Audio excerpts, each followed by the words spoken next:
Holy Spirit, because we need to look at Our Lady and the Holy Spirit.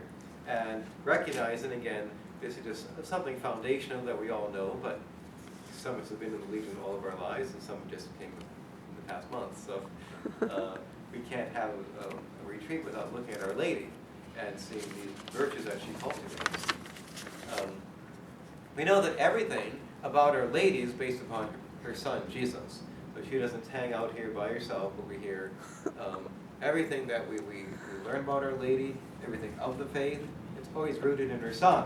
Yesterday, if you went to church, we celebrated the feast of St. Cyril of Alexandria. And St. Cyril of Alexandria was a 4th century bishop, the Bishop of Alexandria in Egypt. And we celebrate his feast day on June 27th because June 27th, 431, was the day of the Council of Ephesus. And the Council of Ephesus was the council in which Mary was proclaimed the Theotokos, the God-bearer. In fact, the greatest of her dignities, Mother of God. And at the time in the church, in the 400s, in Constantinople, the Patriarch of Constantinople was a man named Nestorius. And so the Bishop Nestorius, the Patriarch, was teaching error.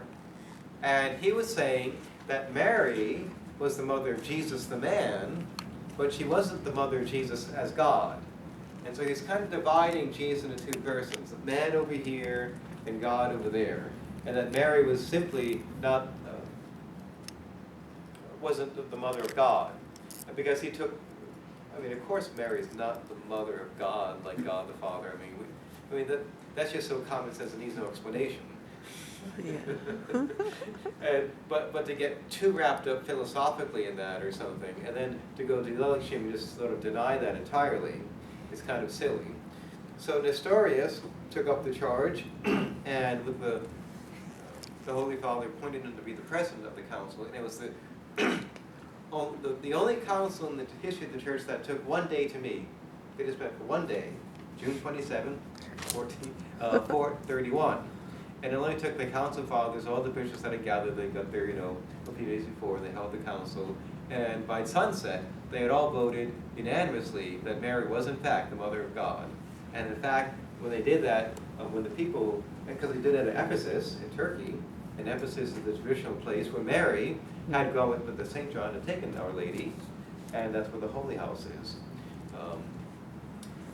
And the foundations of the House of Our Lady are there in Ephesus. They've actually found it based on different private revelations, particularly through Anne Catherine Emmerich, who has been vindicated, even though she was destroyed by a 19th century rationalist. But they said, hey, does this book make any sense? And she described the hill, she described the location of it, and so someone just took her book and literally went there and he found the foundation of the house. Okay, I guess these revelations are true. Anyway.